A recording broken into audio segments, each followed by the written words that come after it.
বন্ধুরা, আমার মশলাটা সুন্দর করে লাল লাল করে কষানো হয়ে গেছে। মাছটা আস্তে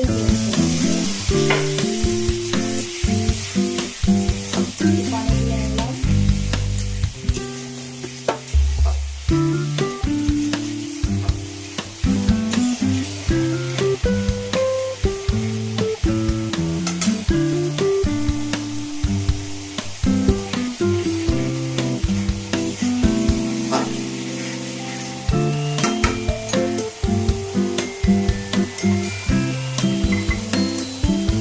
মাছগুলো আমি একটা একটা করে দিয়ে দেবো, সাথেই থাকুন। রান্নাটা কেমন হয় অবশ্যই কমেন্টস করবেন। রান্না যদি ভালো হয় জামাইয়ের খুব মন করা আর আমার জামাই তো রান্না ভালো না হইলে সেদিন আমার সে রান্না খারাপ হইলে খেতে চায় না।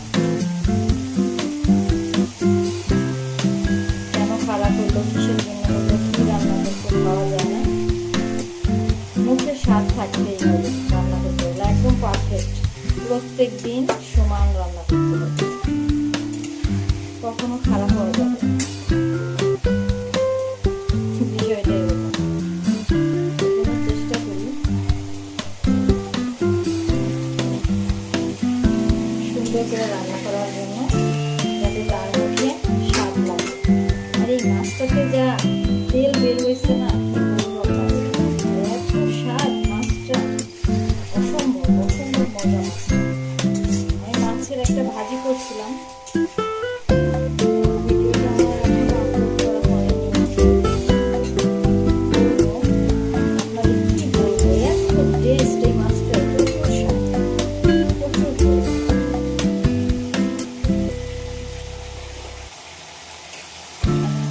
লাল লাল ঝাল করে আমরা তো ঝাল খেতে পছন্দ করি, ঝাল খেতে বেশি করি। বন্ধুরা, এইভাবেই পাতলা ইলিশের রসা করবেন, হালকা একটু ঝোল দেবেন। মাছটা একটু কষিয়ে হালকা পরিমাণে একটু ঝোল দিতে হবে। মাছটা বেশি নাড়ানো যাবে না, যেহেতু মাছটা আমি ভেজে নিইনি। আর ইলিশের রসাটা আসলে মাছটা ভেজে নিলে সেই স্বাদটা পাওয়া যায়। আস্তে আস্তে ইলিশের গা থেকে তেল বেরিয়ে আসছে, দারুণ একটা গন্ধ বেরিয়েছে। আমরা বাঙালি ইলিশ মাছটা বড্ড বেশি পছন্দ করি। ইলিশের অল্প একটু তেল দিয়ে অনেকগুলো ভাজা হয়ে যায়।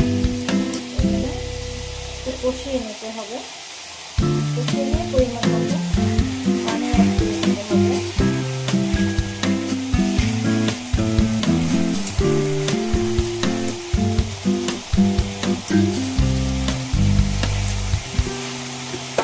একটু এপিট এপিট করে দিচ্ছি, যাতে মশলাটা খুব সুন্দর করে মিশে যায়।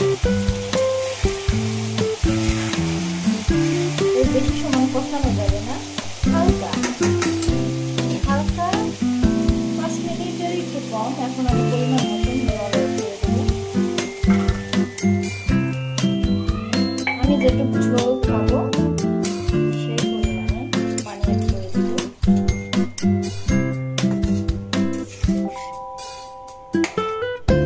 ইলিশের একদম টাটকা গন্ধ, সুন্দর একটা ইলিশ পাইছি, এবার খেয়ে অনেক শান্তি পাইছি। বন্ধুরা, তাহলে কি দাঁড়ালো, আপনারা বাসায় অবশ্যই এরকম পাতলা করে ইলিশ মাছের ঝোল ট্রাই করবেন, সাদা ভাত দিয়ে খেলেই বুঝবেন যে অমৃত খাচ্ছি। আর ইলিশ মাছটা যদি আপনার ভালো পড়ে তাহলে তার কোনো কথাই নেই। অরিজিনাল ইলিশ যেটা ভালো পড়ে যায় তাহলে তো আর কথাই নেই। তাহলে আমার পুরো রেসিপিটি আপনারা সবাই সবার কাছে শেয়ার করবেন, লাইক কমেন্টস করবেন, একটা করে সাবস্ক্রাইব